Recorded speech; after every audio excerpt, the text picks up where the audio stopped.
Sa isang mataong lungsod na hindi kailanman natutulog, kung saan ang ingay ng mga sasakyan ay tila bahagi na ng hangin. Tahimik na naglalakad gabi-gabi ang isang dalagang nagngangalang Luna Buenafe. Hindi siya sikat, wala siyang milyon-milyong followers sa social media, ni hindi rin siya nakabalandra sa TV o pahayagan. Pero sa maliit na mundo ng 4 na ulilang batang kalye, siya ang naging liwanag sa gitna ng kanilang dilim. Si Luna ay isang 26 na taong gulang na babae. Lumaki siya sa isang liblib na baryo sa Tacloban, anak ng isang guro sa pampublikong paaralan at isang mangingisda. Hindi marangya ang kanilang buhay, ngunit sagana sa pagmamahal. Bata pa lamang siya nang mamatay ang kanyang ina dahil sa komplikasyon sa puso. Simula noon, ang pagbabasa ng mga libro ang naging takbuhan niya tuwing siya'y nalulungkot. Iba po, masabi niyo kapag malungkot ako, buksan ko lang tong libro at makakahanap ako ng panibagong mundo? Tanong ni Luna noon habang hawak ang lumang kopya ng Ang Munting Prinsipe. Anak, sagot ng ina niyang si Leticia habang nakahiga na sa kama ng ospital. Ang bawat pahina ng libro ay may kapangyarihang hindi basta-basta.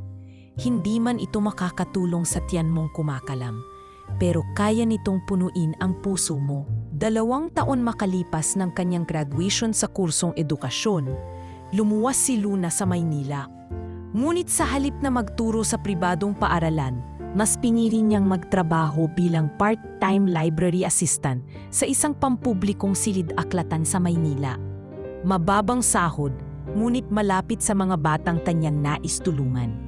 Ang kinikita niya ay sapat lang pambayad sa inuupahan niyang maliit na silid at kaunting pagkain kada linggo. Tuwing 6:00 ng gabi, matapos ang kanyang trabaho, bitbit niya ang isang lumang eco bag na puno ng mga librong pambata at panitikan at dumidiretso sa isang abandonadong gusali malapit sa riles ng tren kung saan naghihintay ang 4 na batang ulila, sina Miguel, Tonton, Iya at Bebong.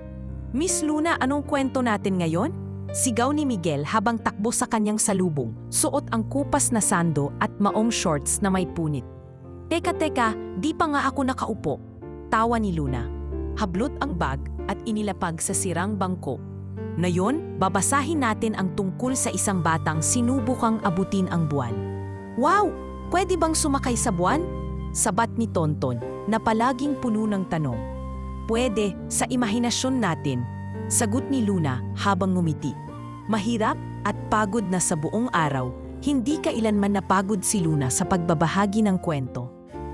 Para sa kanya, ito ang tanging paraan upang damayan at ipadama sa mga bata na hindi sila nag-iisa sa mundo.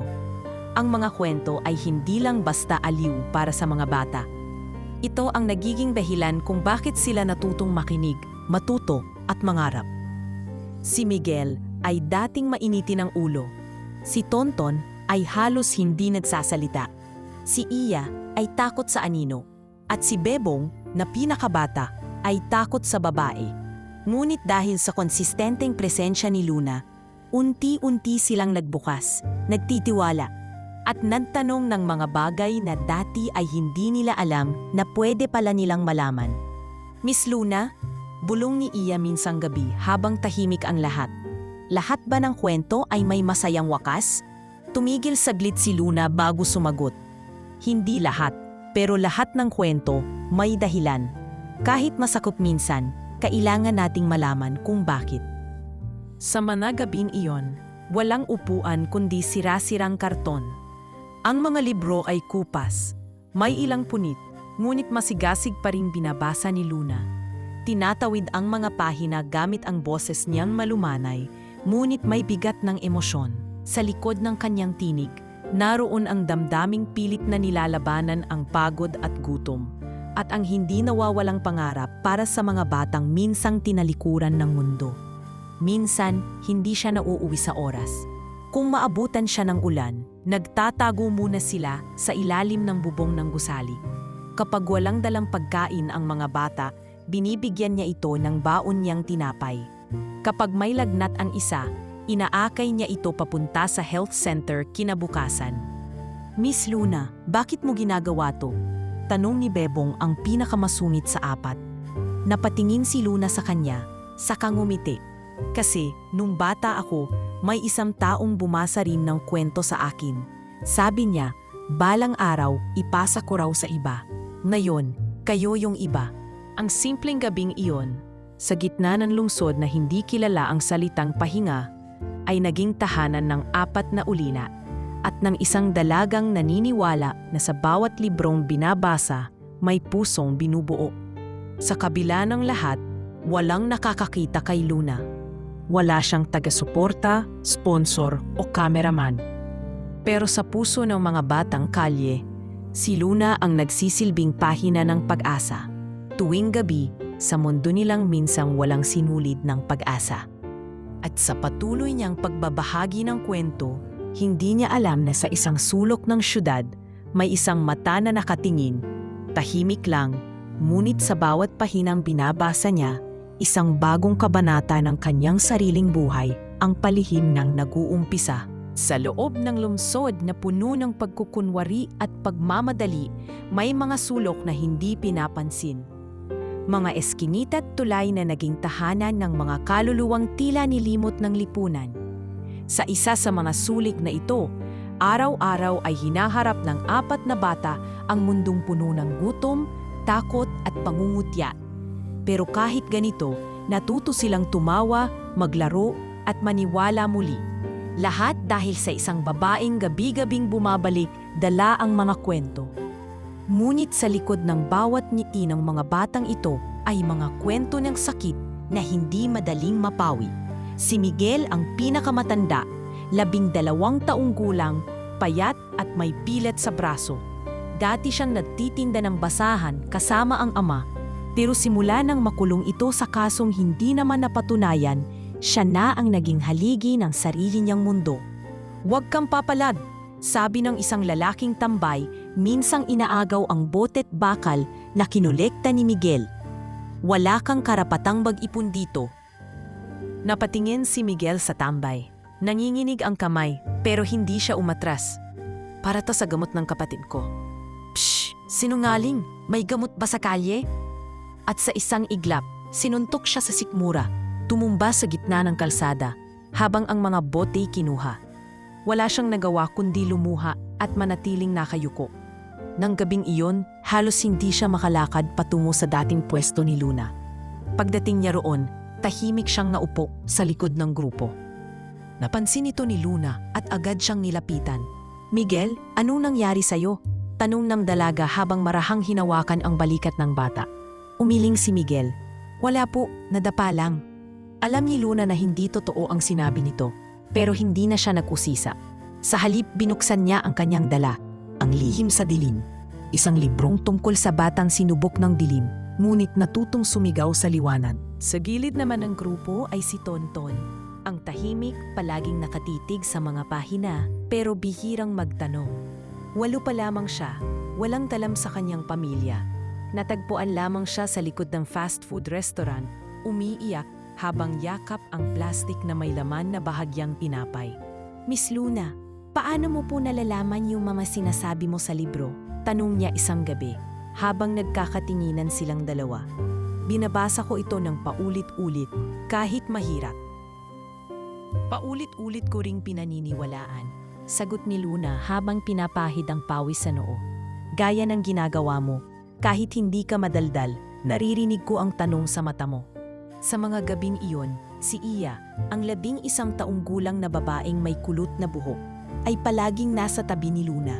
Siya ang pinakaaktibo, nagtatanong, tumatawa, pero sa kanyang mga mata, may kirot na hindi matago. Isang araw, natuklasan ni Luna na may sugat sa binti si Iya. "Ano to, Iya?" "Natusok po ng bakal sa tambakan," sagot ng bata, pilit na ngumiti. "Bakit di mo sinabi?" "Wala naman po akong gamot. Baka po kasi matigil yung kwento niyo pag nag-abala kayo sa akin."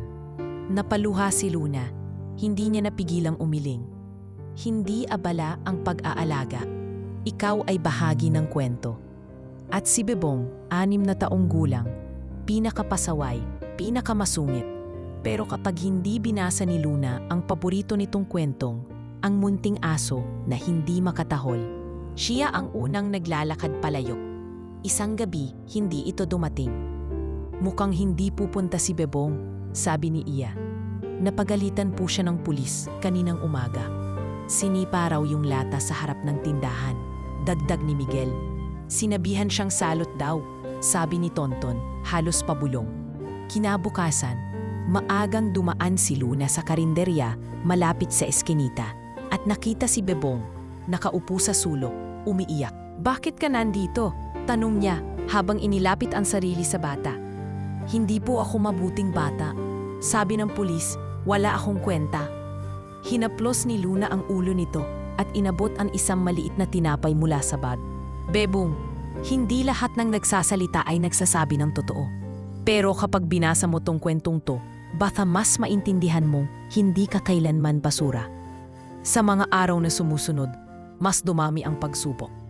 Isang gabi, biglang dumating ang pulis na si Sergeant Aldrin. Bit-bit ang megaphone. Hoy mga bata, bawal magtipon-tipon dito, lalo na't gabi na, may curfew. Tumayo si Luna, tinakpan ang mga bata sa kanyang likod. Sila po ay hindi nagwawala. Sir, nandito lang kami para sa basahan. Wala akong pakialam sa kwento mo. Miss, ang utos ay utos. Sana po maintindihan ninyo, ito na lang ang natitirang bahay nila. Hindi ako DSWD. Sa gabing iyon, napilitang tapusin ni Luna ang pagbasa sa kalagitnaan. Ang mga bata ay nagkanya-kanyang tago. Ngunit nang makaalis ang pulis, bumalik sila't tahimik na naupo. Walang ilaw, walang kwento, pero andun pa rin sila. Miss Luna? Tanong ni Miguel sa gitna ng katahimikan. Pwedeng ako na lang po ang magkwento ngayong gabi? Ngumiti si Luna. Ikaw na muna, at sa unang pagkakataon, nagkwento si Miguel tungkol sa isang batang may sira-sirang sapatos na hindi tumigil sa paglalakad kahit sugatan ang paa. Ang inuuwiyong tahanan ni Luna ay isang lumang silid sa likod ng isang kalbong tindahan. May bubong na yero, dingding na halos singnipis ng karton, at bintanang butas-butas na tinatakpan lang ng kurtinang lumang damit. Hindi ito kaaya-aya, ngunit para kay Luna, sapat na ito, tahimik, at higit sa lahat, may pusong nagpatuloy na tumitibok para sa mga batang umaasa sa kanya gabi-gabi. Kasama niya sa bahay ang 85 taong gulang na landlady na si Aling Pilar. Isang biyuda na sa dami ng pinagdaanan sa buhay ay tila tumanda na rin ang mga mata sa pagod. Sa kabila ng katandaan, si Aling Pilar ay nananatiling palangiti bagamat may pagkamahigpit. Luna iha, tawag ni Aling Pilar habang inaabot ang tasa ng salabat. Wala ka na namang baon kanina ha, huwag kang ganyan, baka isang araw ikaw pa ang himatayin sa kalsada. Salamat po, Nay Pilar, sagot ni Luna habang umuupo sa bangkong halos maupo na rin sa lupa. Kahit wala pong ulam, basta may kwento ako, busog na rin. Papahainin mo ba ng kwento yung mga bituka mo? Sabay tawa ni Aling Pilar, pero puno ng lambing ang tinig. Ang totoo po, parang oo, natatawang sagot ni Luna, pero may bahid ng katotohanan ang kanyang tinig. Dahil sa pagmamalasakit ni Luna, nakilala rin siya ng ibang mga kapitbahay sa paligid. Karamihan ay maralitaring naghahanap buhay sa palengke. Mga namamasura, tindera ng gulay o construction worker. Minsan kapag may sobra silang kanin o ulam, binabahaginan nila si Luna, lalo na't nakita nilang siya'y tunay na may malasakit sa mga batang lansangan. Ngunit isang umaga, habang naglalakad si Luna papunta sa barangay hall para sana magtanong ukol sa permit ng maliit na reading area, nasalubong niya ang isang grupo ng tao, may kasamang lalaki sa barong. Yan yung gusaling abandonado na gusto mong gawing silungan ng mga bata, di ba? Tanong ng isang lalaking tauhan sa barangay. Opo, sagot ni Luna. Doon po kasi kami nagbabasa tuwing gabi. Wala pong ilaw pero ligtas naman at tahimik. Pisk, binalak na yang ipagbili. May bibili na riyan. Sayang, sana nakaagap ka, tugon ng lalaki habang naglalakad palayo. Tuluyan ng binawi ng may-ari ang lugar at sa loob lamang ng 2 araw, ang dating espasyong pinagbabahaginan nila ng imahinasyon ay naging bakanteng lote ulit. Pinaderan, sinarhan at nilagyan ng karatulang no trespassing. Pag-uwi ni Luna, agad siyang dumiretso sa silid at binuksan ang kanyang maliit na kahon. Doon nakaipit ang kanyang huling 5,000 piso.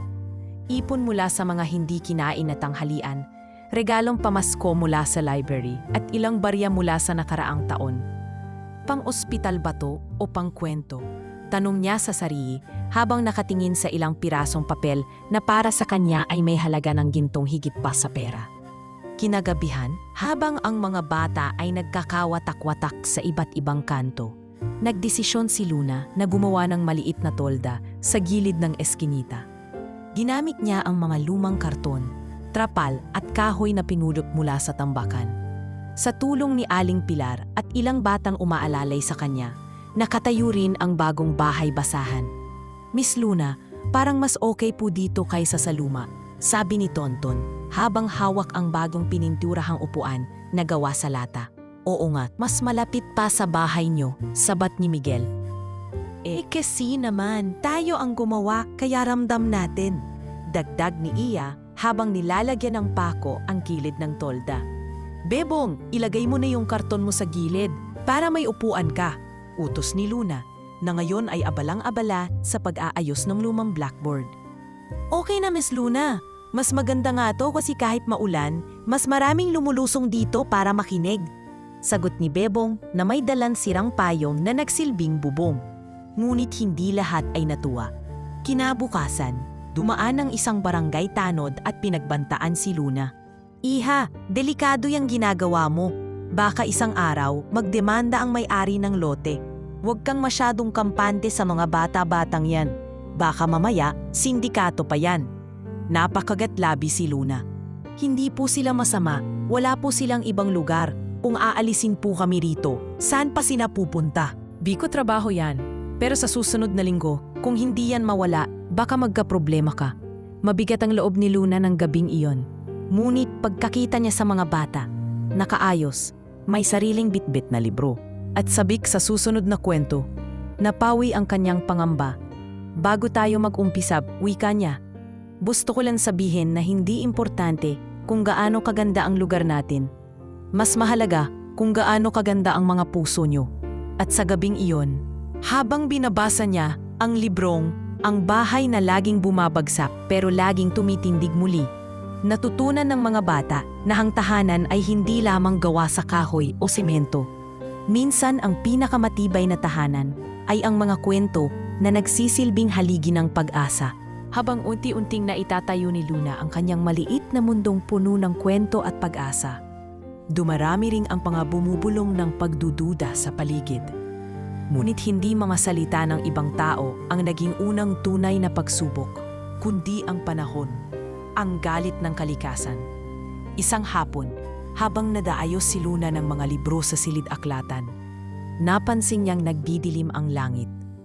Mula sa bintana, kitang-kita ang makapal na ulap at ang biglang pag-ihip ng malakas na hangin. May narinig siyang bulungan sa mga tao. Sabi sa balita, signal number 3 daw mamayang gabi. Ani ng kasamahan niyang si Ate Vangie. Agad na kinabahan si Luna. Hindi para sa sarili niya, kundi para sa mga batang nasa kalye. Sa isip niya, walang pader ang toldang itinayo nila.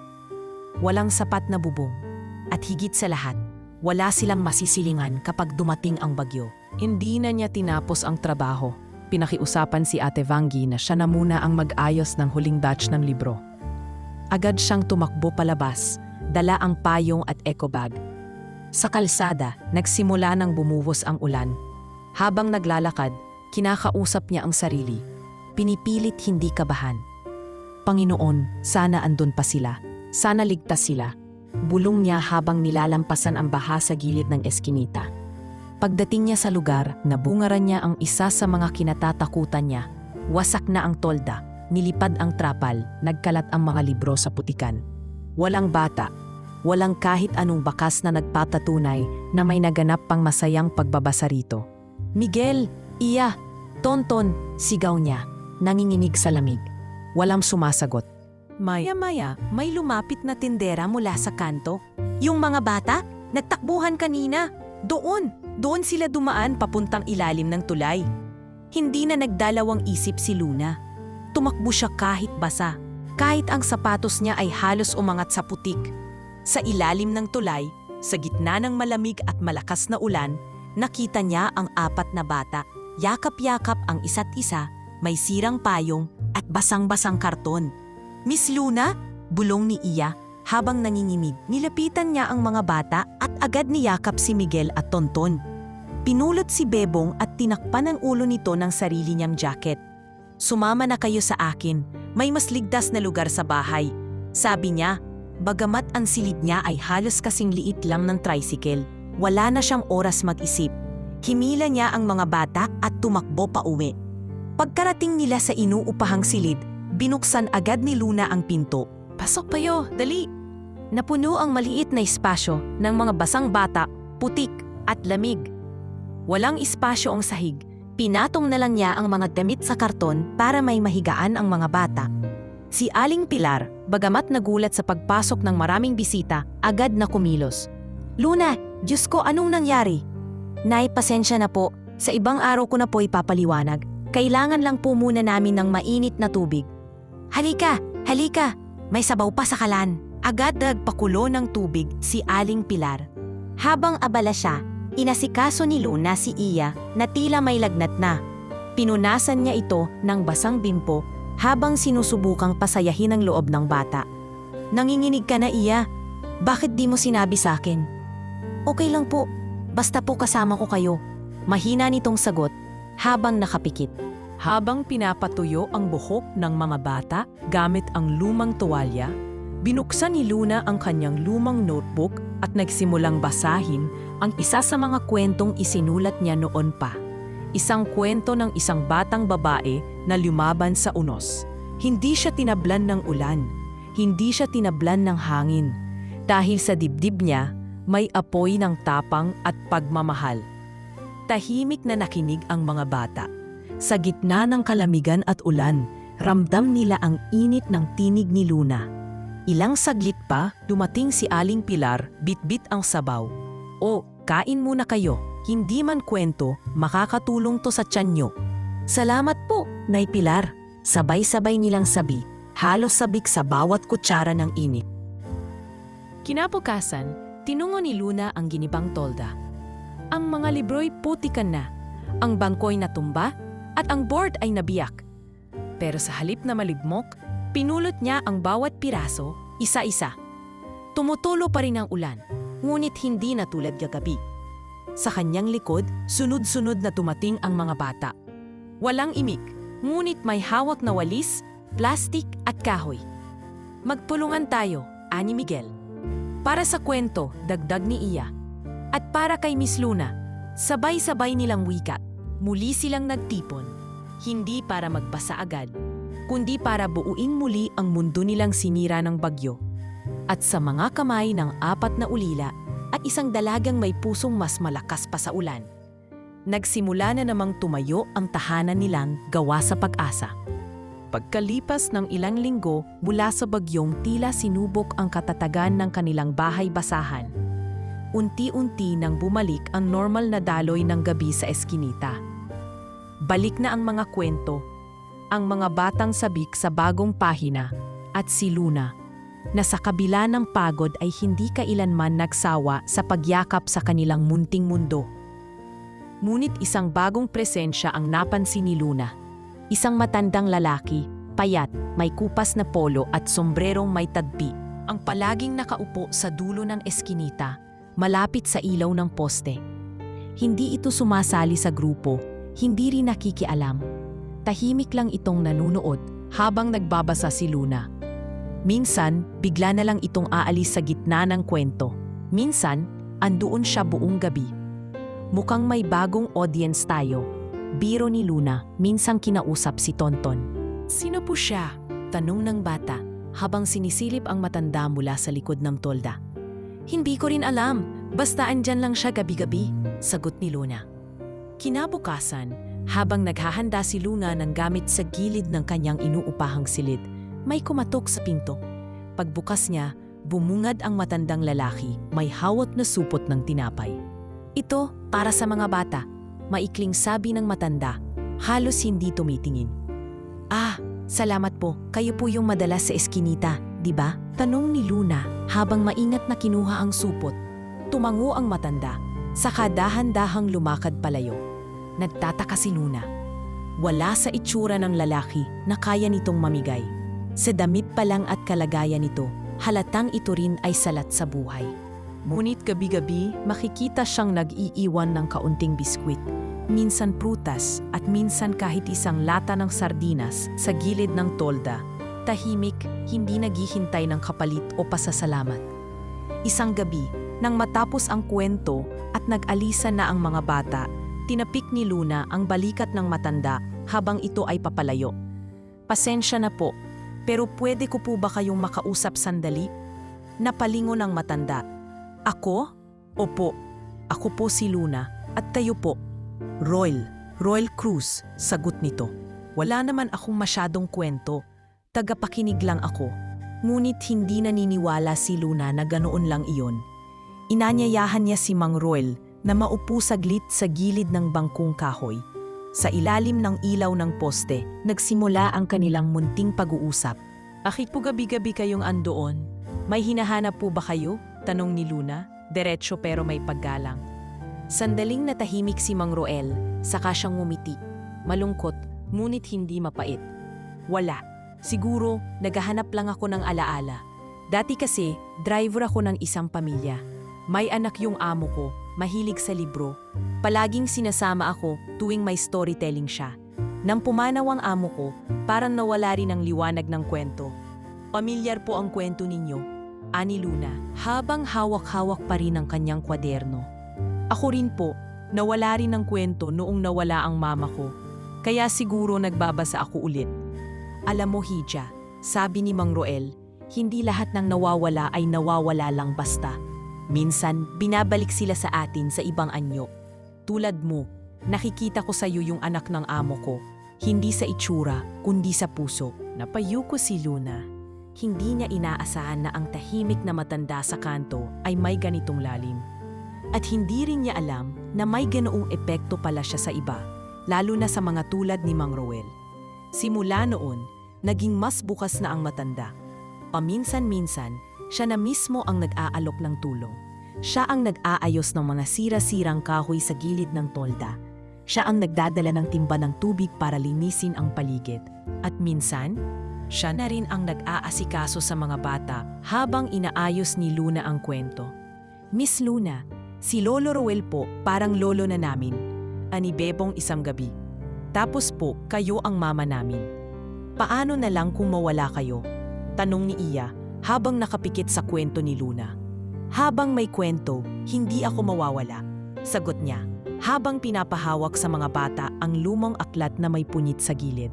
Sa panahong iyon, nabuo ang isang kakaibang pamilya. Isang dalagang may pusong guro, 4 na batang muling natutong mangarap, at isang natandang lalaking natutong tumawa muli. Hindi nila alam, sa mga simpleng gabing iyon, may ibang mata na ring nakamasid sa kanila. Hindi tulad ni Mang Roel na simpleng tao lang. Hindi rin ito kagaya ng mga kapitbahay na nagbigay ng kaunting tulong. Ang mata na iyon ay nagmumula sa isang mundong malayo sa eskinita, isang mundong puno ng pera, impluwensya at kapangyarihan. Pero bago iyon pumasok sa kwento, si Luna muna. Si Luna na sa likod ng pagod, patuloy pa rin lumilikha ng tahanan gamit ang kanyang mga salita. Lumipas ang mga araw at dumating na naman ang isang linggong puno ng ulan. Tuloy-tuloy ang ambon sa umaga at sa gabi na may tila binubugbog ng langit ang lungsod sa bagsik ng ulan at hampas ng hangin. Mula sa bintanang silid ni Luna, tanaw niya ang kumukutitap na ilaw ng poste sa eskinita. Halos maaninag lamang sa likod ng makapal na ulap. Kinabukasan, naputol ang supply ng kuryente sa buong barangay dahil sa nasirang linya sa poste malapit sa palengke. Nang malaman ito ni Luna, agad niyang inisip ang mga bata. Hindi niya kayang palampasin ang gabi nang walang kwento. Hindi para sa kanya, kundi para sa mga batang sa kwento lamang nakakahanap ng kanlungan mula sa gulo ng kanilang mga araw. Kaya't kahit madilim, kahit basa ang lupa, at kahit pagod sa trabaho sa silid-aklatan, muling tumungo si Luna sa bahay-basahan. Bitbit ang 2 kandila, isang maliit na flashlight at ang kanyang lumang kwaderno. Lumakad siya sa madulas na kalsada. Pagdating niya, laking gulat niya nang makita ang mga bata. Naroroon na, nakaayos sa paborito nilang pwesto. May dalang kanya-kanyang karton at lumang banig. "Miss Luna," sigaw ni Miguel habang kaway ng kaway. "May dala po kaming mantika para sa ilaw.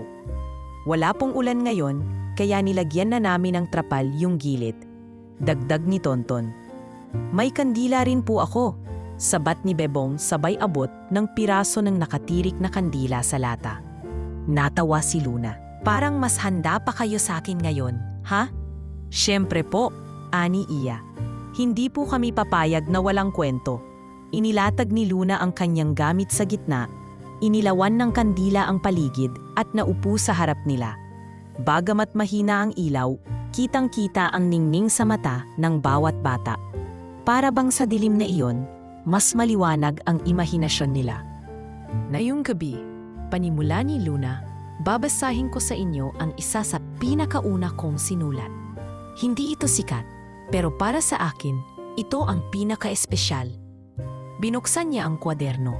Bagamat bahagyang basa ang mga pahina, binasa niya ito na para bang may kasamang musika ang bawat salita. Sa isang baryo na walang araw, may isang batang babae na araw-araw ay naghahanap ng liwanag. Hindi niya alam kung saan ito makikita, pero alam niyang meron. Kahit siya lang ang naniniwala, tahimik ang mga bata, walang ingay, maliban sa tunog ng ulan sa bubong na yero at paghampas ng hangin sa trapal.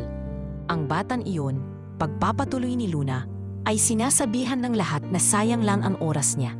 Wala raw ilaw sa baryo nila at wala siyang kayang gawin para baguhin yon. Pero isang gabi, may narinig siyang iyak sa likod ng bahay nila.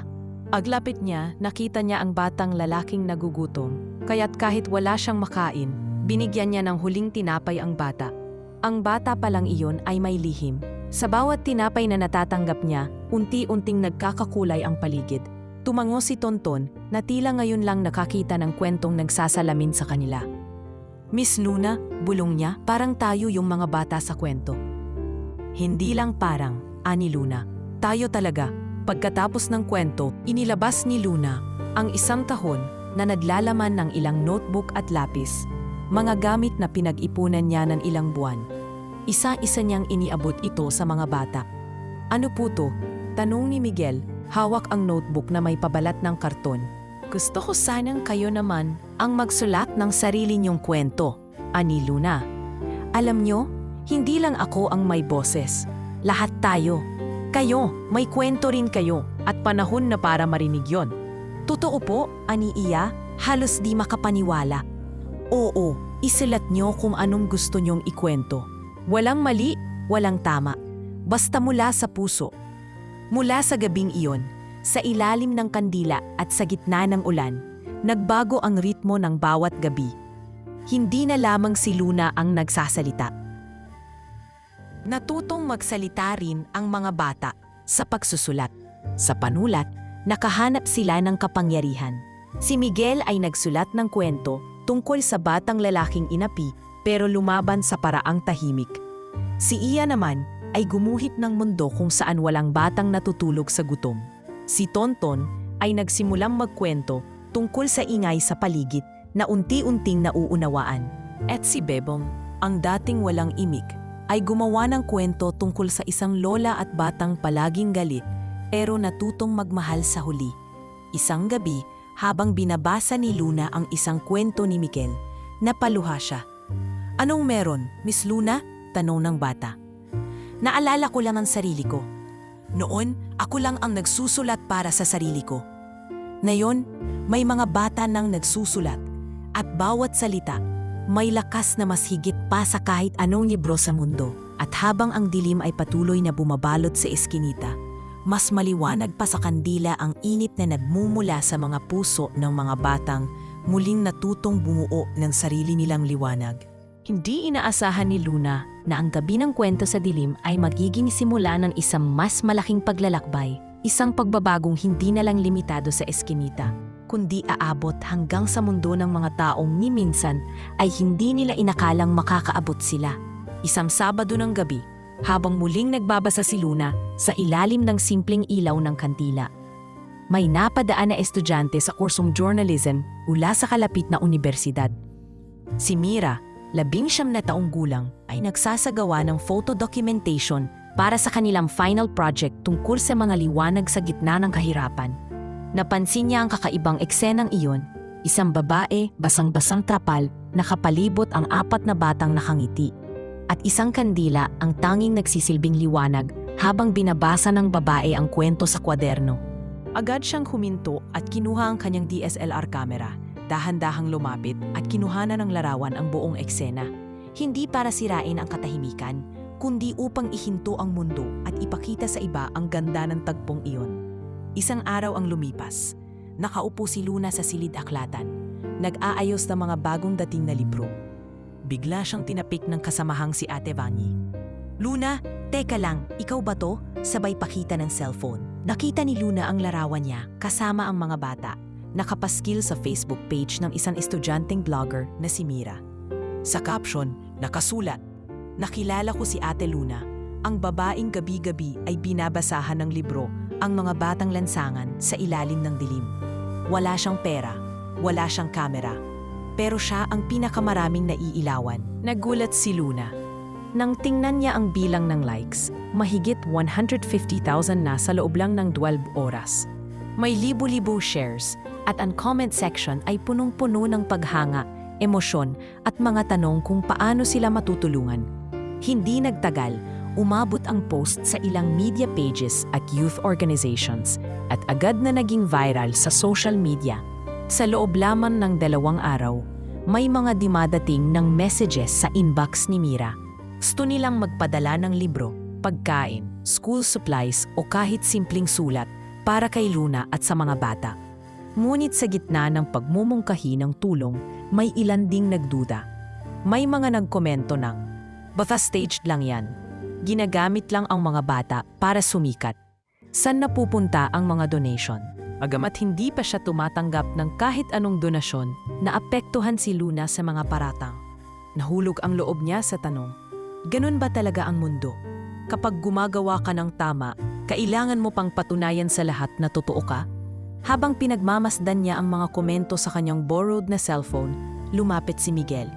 "Miss Luna, bakit po kayo tahimik?" "May mga taong hindi naniniwala sa atin, Miguel." Umiling ang bata. "Kasi hindi pa nila kayo nakikita. Pero kami, araw-araw namin kayong nakikita." Sa sagot na iyon, napaluha si Luna. Hindi dahil sa lungkot, kundi sa paalala na ang halaga ng ginagawa niya ay hindi nasusukat sa dami ng likes o shares. Nandun ito sa tiwala ng mga batang unti-unting natutong magsalita, sumulat at mangarap.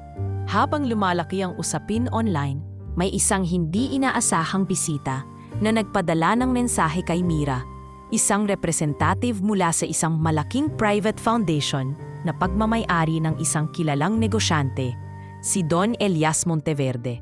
Ayon sa mensahe, "Our chairman was deeply moved by the photo of the girl reading to street kids. Please help us locate her. He wishes to know her personally." Sa parehong gabi, isang itim na SUV ang dumaan sa gilid ng eskinita. Hindi bumaba ang sakay nito. Hindi rin nagpakilala, pero mula sa loob, may isang pares ng matandang mata na hindi maalis sa tanawin sa harap niya. Ang liwanag ng kandila, ang katahimikan ng gabi, at ang tinig ng isang dalagang patuloy na bumibigkas ng mga kwento.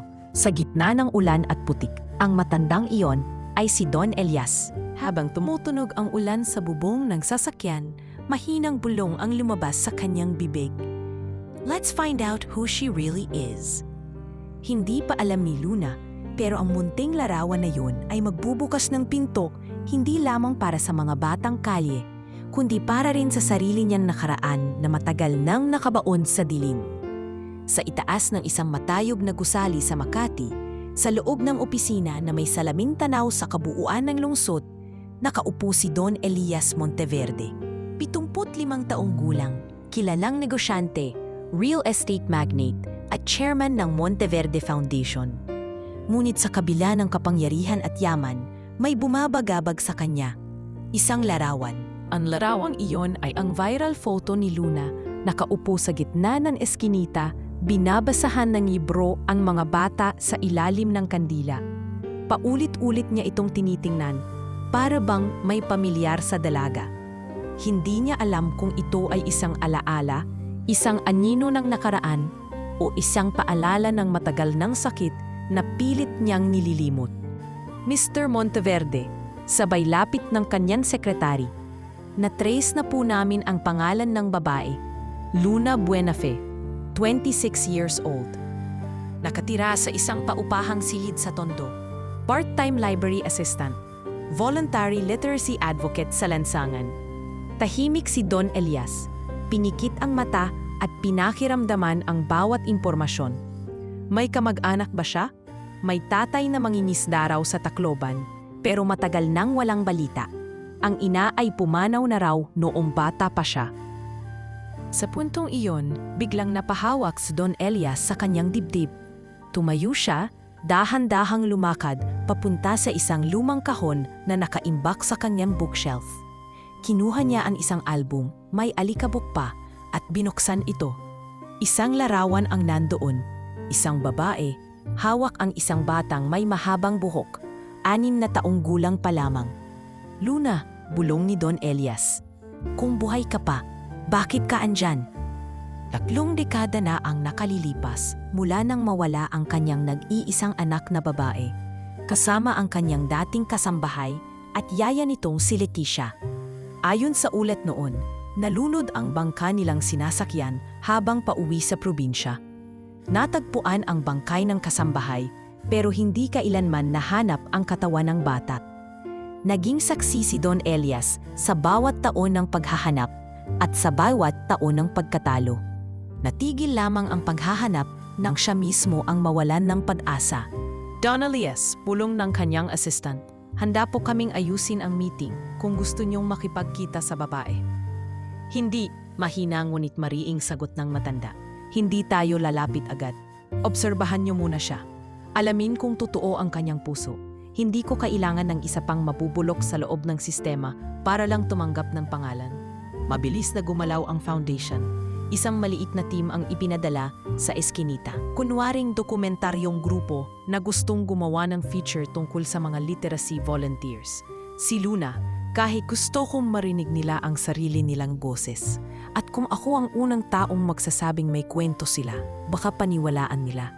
Ipinadala ang video kay Don Elias. At habang pinapanood niya ang panayam, nakita niya ang parehong sinseridad sa mga mata ni Luna. Ang parehong mga matang nakita niya noon sa anak niyang si Luna Eloisa Monteverde. Parang mga mata ng kanyang asawa. Parang siya nga. Muling pinatawag ni Don Elias ang kanyang assistant. Handa na akong makipagkita sa kanya. Pero hindi bilang ama, bilang isang taong nais tumulong. Hindi ko siya kukunin kung wala siyang kusa.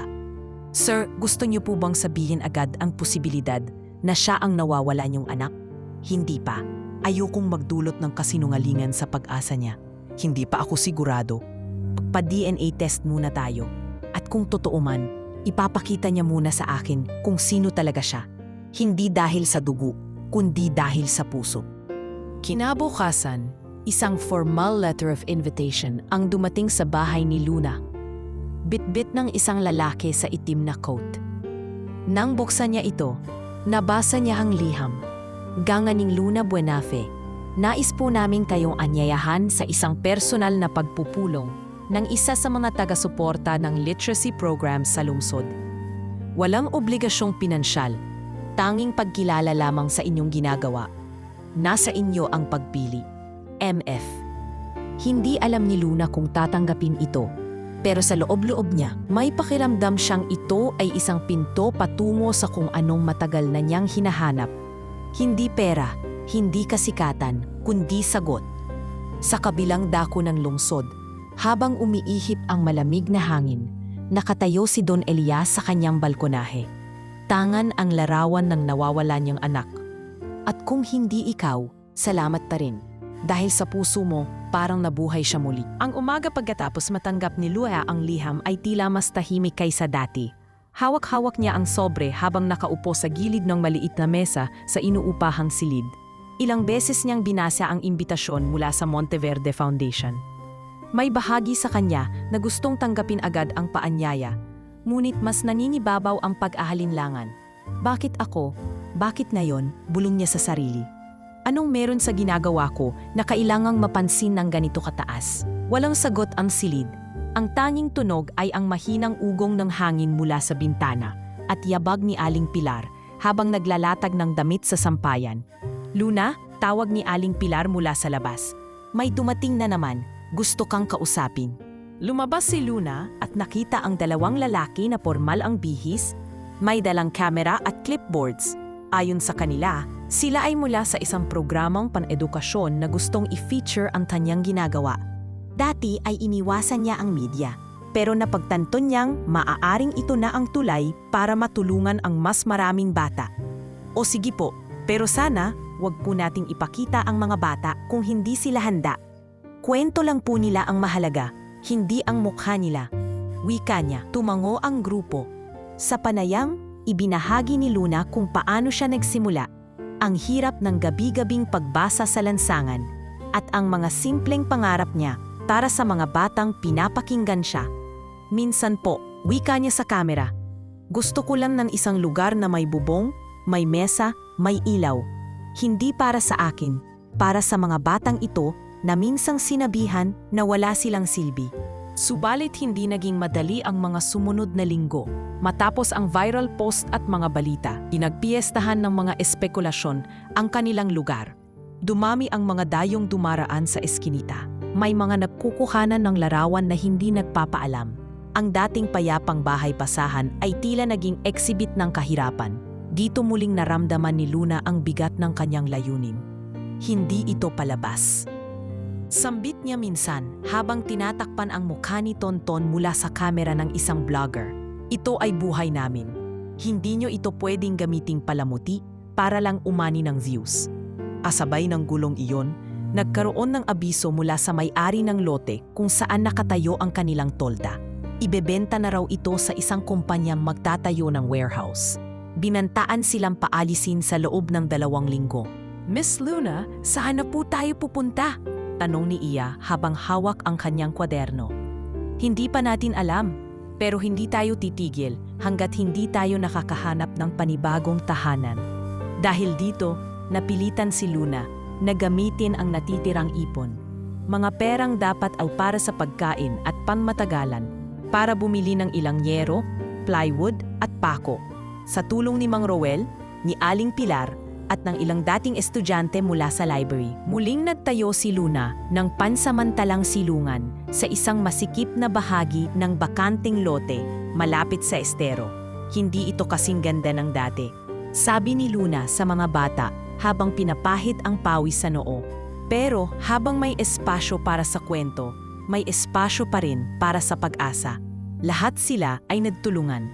Si Miguel ang naging tagapako. Si Iya ang taga-pintura gamit ang natirang asul na pintura. Si Tonton ang naglinis ng basura. Si Bebong ang nagbantay ng mga lumang libro. Si Luna, sa gitna ng init at pagod, hindi kailanman sumuko. Isang gabi, matapos muling maayos ang silungan, muling binuksan ni Luna ang kwaderno niya. Hindi para magbasa, kundi para magpasalamat. Salamat sa inyo, kasi kahit ang mundo ay tila ayaw sa atin, kayo ang nagpapaalala sa akin na may saysay pa rin ang ginagawa natin. At sa gabing iyon, habang muling nagsimula ang pagbasa, may isang pamilyar na sasakyan na dahan-dahang huminto sa gikalayuan. Sa loob nito si Don Elias. Hindi gaya ng mga karaniwang araw, may kakaibang katahimikan ang gabi. Walang gaanong hangin at tila mas maliwanag ang buwan kaysa dati. Sa gitna ng maliliit na kalsadang puno ng tambak na kahon at lumang tricycle, nakatayo ang muling naitayong bahay-basahan ni Luna. Hindi man perpekto, pero may ganda sa kanyang kababaang loob. Gaya ng nakasanayan, maaga na namang dumating ang mga bata. Hawak-hawak ang kanilang mga kwaderno at sirang lapis. Naupo sila sa kanilang pwesto habang pinapanood si Luna na naglalatag ng basahan sa gitna. Anong kwento natin ngayon, Miss Luna? Tanong ni Miguel, sabik na sabik. Isang kwento ng batang nagpunta sa isang lugar na hindi niya kilala. pero doon niya natuklasan ang tunay niyang pagkatao. Sagot ni Luna habang binubuklat ang lumang kwaderno. Ngunit bago pa man siya makapagsimula, may narinig silang mahinang ubong mula sa dulo ng kalye. Isang itim na SUV. Makintab, moderno at halatang hindi talaga madalas makita sa kanilang lugar. Ang dahan-dahang lumapit at huminto sa tapat ng silungan. Napahinto sa pagbabasa si Luna. Ang mga bata biglang natahimik. "Miss Luna," bulong ni Iya. "May pulis po ba?" Umiling si Luna habang nakatitig sa sasakyan. Bumukas ang pintuan sa gilid. Mula rito ay bumaba ang isang lalaking nasa mga 50 anyos. Nakaitim na blazer, maayos ng tindig. May hawak itong envelope at tila may laman itong mensaheng hindi basta-basta. "Magandang gabi po," maayos na bati ng lalaki. "Ako po si Mr. Ramirez, representative mula sa Monteverde Foundation. Nais po sana kayong makausap." "Na yun po ba?" tanong ni Luna, bakas ang kaba. "Kung maaari lang, sa loob ng sasakyan, hindi po ito matagal." Nagkatinginan si Luna at ang mga bata. Hawak ni Miguel ang laylayan ng kanyang blouse. "Okay ka lang po ba, Miss Luna?" Ngumiti siya. "Oo, Miguel, babalik ako agad." Sumakay si Luna sa sasakyan. Hindi niya inaasahan ang makikita sa loob. Sa likod ng malamig at tahimik na upuan, naroon si Don Elias Monteverde mismo. Maputi ang buhok, naka-gray na suit, may malalim ang mga mata, at may aura ng isang taong may pinagdadaanan pero hindi nagpapakita. "Magandang gabi po," mahinang bati ni Luna. Pilit na pinipigil ang kaba. Ngumiti si Don Elias. "Ikaw pala si Luna. Hindi ko akalaing ganyan kakasimple at ganito kakatapang. Pasensya na po, pero ano po ang sadya ninyo? Gusto kitang imbitahan. Bukas ng umaga, ipapakita ko sa iyo ang isang lugar. Isang espasyo na maaaring maging permanente para sa ginagawa mo." Napakunot ang noo ni Luna. "Ako po? Bakit po ako?" "Hindi mo kailangang maniwala ngayon," sagot ni Don Elias. "Pero matagal na kitang pinapanood. At sa tagal ko sa mundong ito, bihira akong makakita ng taong nagtatrabaho ng totoo. Hindi dahil sa pera, kundi dahil may layunin. Wala po akong ibang layunin kundi makapagbasa sa mga batang yan. Ayokong mabahira ng politika o drama ang ginagawa namin. Hindi ko kailangan ang publicity, Luna. Kung gugustuhin mong tumanggi, igagalang ko. Pero kung bukas ay handa kang makita ang pinto ng pagbabago, susunduin ka ulit ng sasakyang ito. Ikaw ang bahalang magpasya." Tahimik si Luna. Sa loob ng sasakyan, naroon ang mainit na upuan, ang malamig na aircon, at ang seguridad na matagal nang hindi niya nararanasan. Pero sa isip niya, naroon ang ingay ng mga bata, ang amoy ng lumang libro, at ang pawis sa noo habang nagbabasa sa ilalim ng trapal. Bumaba siya sa sasakyan. Pagkarating niya sa silungan, sabay-sabay na lumapit ang mga bata. "Miss Luna, anong sabi?" tanong ni Bebong. "Hahatiin ko sa inyo bukas ang sagot," sagot niya habang ngumiti. "Pero ngayon, may kwento pa tayong hindi tapos." Sa gabing iyon, tinuloy niya ang kwento ng batang naligaw sa isang bagong lugar. Ngunit sa huling bahagi, hindi muna niya tinapos. Ang ending, aniya, ay bukas pa niya ikukwento. Habang natutulog siya sa kanyang silid, nakahawak pa rin siya sa sobre ng Monteverde Foundation. At habang natutulog ang mga bata sa kanya-kanilang sulok, may isang matandaring hindi makatulog sa kanyang malawak na mansion sa Forbes Park. Hawak niya ang lumang larawan ng isang batang babae. "Bukas," bulong ni Don Elias, "malalaman ko kung ikaw nga ang hinahanap ko ng 30 taon." Kinabukasan, alas 7 pa lamang ng umaga, nakaupo na si Luna sa gilid ng maliit nilang silid. Hawak-hawak niya ang sobre mula sa Monteverde Foundation. At habang pinagmamasdan ang manilaw-nilaw na papel, ramdam niya ang bigat ng desisyong kailangang gawin. Sa labas, abala na ang mga kapitbahay sa kanya-kanilang gawain. Si Aling Pilar, abala sa pagpupunas ng basang sahig, agad siyang nilapitan. "Aalis ka ba ngayong araw?" tanong nito habang nakatitig sa kanyang bitbit na bag. "Opo, Nay Pilar. May imbitasyon po mula sa foundation na tumulong sa mga programa ng pagbasa," mahinang tugon ni Luna. "Mabuti naman kung ganon, pero Luna," bumuntong hininga si Aling Pilar. Kung pupunta ka ron, huwag mong kalimutan kung sino ka bago kanila ka pa. Tumango si Luna sabay halik sa noo ng matanda. Hindi ko po makakalimutan. Hindi ko po iiwan ang mga bata. Eksaktong 8:00, huminto muli sa tapat ng kanilang bahay ang itim na SUV. Binuksan ng driver ang pinto para sa kanya. Tahimik siyang sumakay. Hindi na siya dinala sa opisina ni Don Elias, kundi sa isang kafe na tila hindi bukas sa publiko. Maliit, pribado at tahimik. Pagpasok niya, naroon na si Don Elias, nakaupo sa sulok, tahimik na humihigop ng mainit na tsa. Walang ibang tao kundi sila. Magandang umaga, Luna, bati ng matanda. Magandang umaga rin po. Maupo ka. Hindi kita tatawaging ma'am o honoree. Gusto ko lang makipag-usap sa'yo bilang ako at ikaw. Umupo si Luna, inilapag ang kanyang bag sa gilid. Tahimik ang paligid, ngunit ang tensyon sa pagitan nila ay malakas na nararamdaman. Ano po ang nais niyong sabihin? Tanong ni Luna. Una, gusto kitang pasalamatan. Hindi mo ako kilala. Hindi ko rin alam kung kailan nagsimula ang kwento mo. Pero ilang linggo na kitang sinusubaybayan. At sa bawat gabi, sa bawat pahina ng kwentong binabasa mo, nakuta ko ang isang bagay na matagal ko nang hindi nakikita sa mundong ito. Ano po yon? Katotohanan, sagot ni Don Elias. May saglit na katahimikan. Sa bawat segundo, tila may laman ang bawat buntong hininga nila. Inimbita kita rito dahil gusto kong ipakita sa iyo ang isang bagay. Dagdag pa ng matanda habang inabot ang maliit na folder. Inmoksan niyo ni Luna at nakita niya ang larawan ng isang lumang building. May 3 palapag, malapit sa University Belt, may maliit na bakuran. Anong ibig sabihin nito? Tanong ni Luna. Iyan ang dating community library ng Monteverde Foundation. Matagal na naming isinara. Kulang sa tao, kulang sa direksyon. Pero kung gugustuhin mo, maaari ko itong ipasa sa'yo. Lahat ng pasilidad, lupa, pati pagpapaayos, sagot na ng foundation. Pero may isang kondisyon. Napalunok si Luna. Ano pong kondisyon? Walang kamera, walang publicity, walang logo ng foundation. Gusto kong ikaw ang manguna, hindi bilang pasiklab, kundi bilang pag-asa. Gusto ko lang makita kung paano mo itutuloy ang ginagawa mo sa mas ligtas, mas maayos na lugar. Hindi agad sumagot si Luna. Pinagmasdan niya ang larawan. Sumilip sa bintana ng kafe at naaninag ang mga batang nasa kalye na mamalimos, humahabol sa jeep.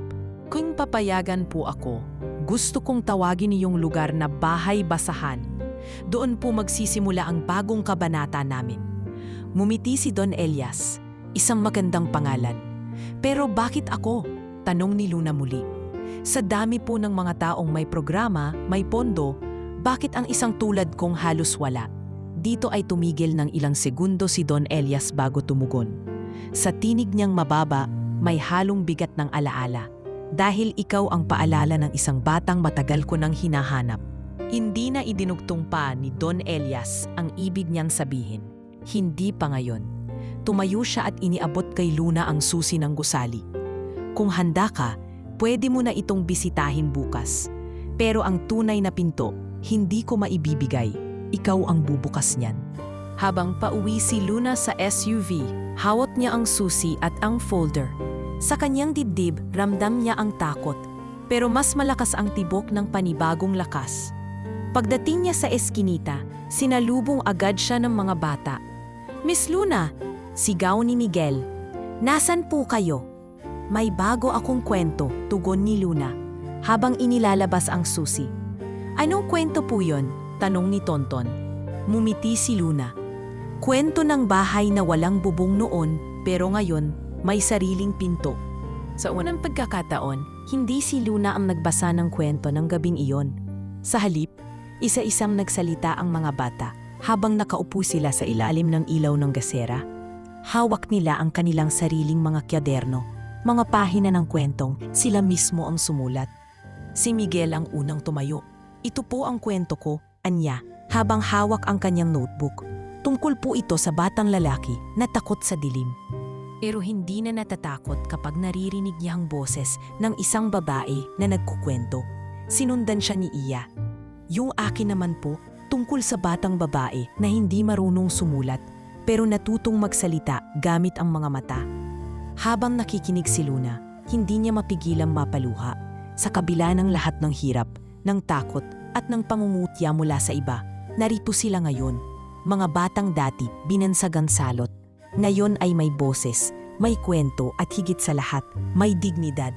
Kinabukasan, kasabay ni Luna ang ilang estudyante mula sa universidad na dati niyang nakatrabaho sa library. Isinama rin niya si Mang Roel at si Aling Pilar. Sama-sama nilang binisita ang lumang gusaling iniaalok sa kanya, ang dating community library ng Monteverde Foundation. Pagdating nila, sumalubong sa kanila ang harapang may alikabok, mga sirang bintana at sahig na may crack. Ngunit sa likod ng kalumaan, may isang bagay na hindi kayang sirain ng panahon. Potensyal. Maaayos natin to, sabi ni Miguel, habang sinisilip ang silid na may lumang bookshelf.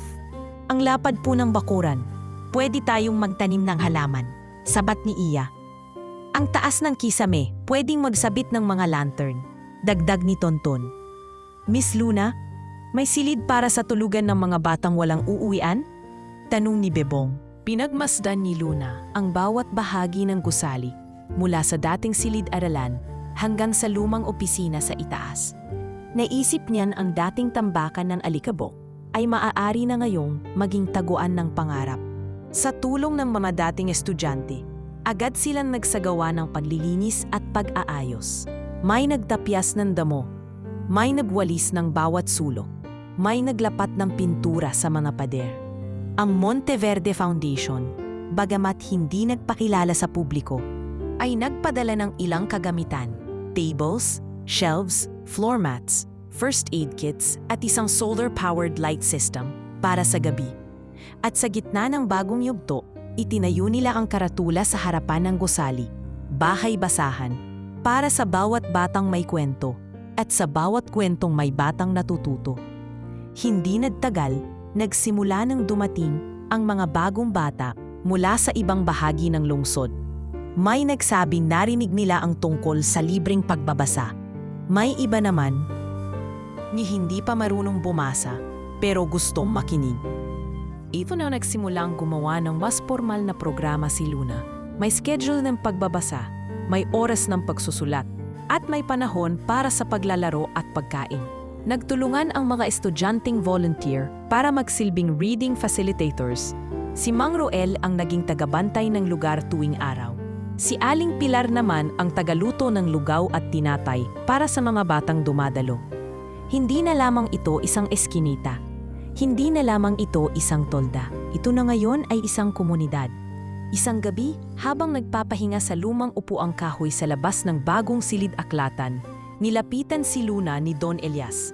Tahimik silang nagkakatinginan, hindi bilang benefactor at benefactee, kundi bilang dalawang taong pinagbuklod ng isang layunin. Nakita ko ang bahay-basahan, pero mas nakita ko ang tahanan mo. Hindi po ito akin, sagot ni Luna. Sa kanila po ito, ako lang ang unang nagbukas ng libro. Bumunot ng maliit na kahon si Don Elias mula sa kanyang coat.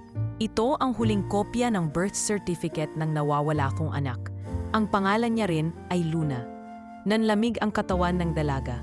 Kung sakaling totoo nga, kung ikaw nga, wala akong hihingin sa'yo. Kung hindi man ikaw, maraming salamat pa rin. Dahil sa puso mo nabuhay ang anak ko, kahit sandali lang, sa iba't ibang batang minahal mo. Hindi na kailangang sagutin pa ni Luna. Sapagkat ang katotohanan, kung totoo man o hindi ang koneksyon nilang dalawa, ay hindi na kasing halaga ng ginawa nilang bagong pamilya. Sa gabing iyon, huling binasa ni Luna ang kanyang kwento sa dating eskinita. At sa bawat pahina, naroon ang bakas ng bawat luha, pawis at tawa ng mga batang minsang tinawag na kalye, ngunit ngayoy tinatawag ng bahagi ng kinabukasan. Lumipas ang 3 buwan mula nang itinayo ang bahay-basahan. Mula sa dating 4 na bata sa eskinita, ngayon ay mahigit 20 batang lansangan na ang regular na dumadalo sa programa. Karamihan sa kanila ay galing sa magkakaibang panig ng lungsod.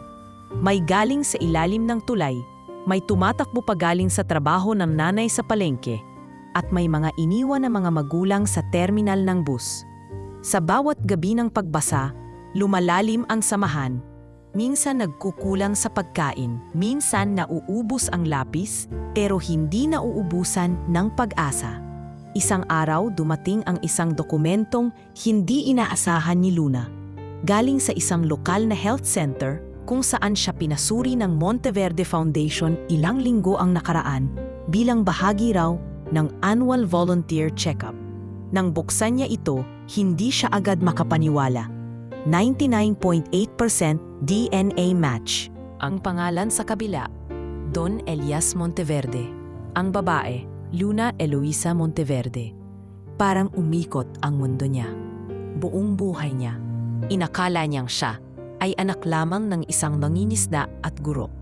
Pero ngayon, heto siya, hinarap ng posibilidad na siya pala ay ang matagal nang nawawalang anak ng isa sa pinakamakapangyarihang negosyante sa bansa. Sinubukan niyang iproseso ang lahat. Lumapit siya kay Don Elias, na noon ay abala sa pag-inspeksyon ng mga ipaparenovate pa sa bahay basahan. Don Elias, mahinang tawag niya. Lumingon ang matanda. Tahimik. Hindi siya nagsalita, pero sa mata niya, halatang alam na nito ang dahilan ng paglapit ni Luna. Totoo po ba? Tanong ni Luna. Na ako nga yung anak niyong nawawala? Dahan-dahang tumango si Don Elias. Hindi na kailangang magsalita pa. Bakit hindi niyo agad sinabi? Bulong niya. Bakas ang pagkalito. Sapagkat gusto kong makilala ka sa puso mo, hindi sa dugo. Gusto kong masigurado na ikaw si Luna hindi dahil sa apelyido ko, kundi dahil sa paninindigan mong tumayo para sa iba. Napahawak si Luna sa kanyang dibdib. Hindi niya alam kung ano ang mararamdaman. Galit, lungkot, tuwa, takot, lahat sabay-sabay. Hindi ko alam kung kaya kong yakapin yung pangalan, yung mundo nyo. Huwag mong yakapin ang pangalan ko, sagot ni Don Elias, habang dahan-dahang inilalapit ang kamay. Yakapin mo lang ako bilang isang ama kung handa ka na. At sa unang pagkakataon, niyakap ni Luna ang isang taong buong akala niyang estranghero. Isang yakap na matagal nang inaasam ng matanda. Isang yakap na may kasamang luha, ngunit may kapatawaran, may pag-unawa, at may panibagong simula. Makalipas ang isang taon, ang Bahay Basahan ay isa ng ganap na community learning center na may 3 silid. Isa para sa pagbabasa, isa para sa pagsusulat, at isa para sa remedial classes. Si Luna ang naging head coordinator at tinulungan siya ng Monteverde Foundation na i-replicate ang programa sa 3 iba pang lungsod. Ngunit kahit gaano kalawak ang proyekto, hindi pa rin niya iniwan ang orihinal na grupo ng bata. Si Miguel ay ngayon ay nasa ALS, Alternative Learning System, at gustong maging guro. Si Iya ay lumalahok na sa mga poetry reading events sa lungsod. Si Tonton ay naging tahimik pa rin pero masaya nang nagbabasa ng Harry Potter. Si Bebong, siya ang pinakamasigasig na maglinis sa library, suot ang t-shirt na may nakasulat, "May kwento rin ako." At si Luna? Hindi siya naging board member ng foundation. Hindi rin siya tumira sa mansyon ni Don Elias. Pinili niyang manatili sa parehong paupahan kasama si Aling Pilar. Ang pagkakaiba lang, ngayon, araw-araw ay may nag-aabot ng bagong kahon ng libro. May nagpapadala ng pagkain. May nag-aalay ng voluntaryong oras. Isang gabi, sa harap ng bahay basahan, habang binabasa niya ang paborito niyang libro sa bagong grupo ng mga bata, lumapit si Don Elias, may hawak na regalo. "Luna," sabi niya, "ito ang orihinal mong kwaderno. Natagpuan ng foundation sa isang lumang storage sa Tacloban. Isinulat mo raw noong 7 ka pa lang." Binuklat ni Luna ang unang pahina. Nakasulat, "Gusto kong magkwento para matuto sila. Gusto kong matuto para makapagkwento pa ako." Napangiti si Luna. Inilapit ang kwaderno sa mga bata. "Mga anak, ito ang unang kwento ko. Pero ngayong gabi, gusto kong marinig naman ang sa inyo." At sa ilalim ng malamlam na ilaw, sa gitna ng bagong tahanan, nagsimula ang mga batang dating tinawag na wala ng pag-asa na bumuo ng sarili nilang kwento.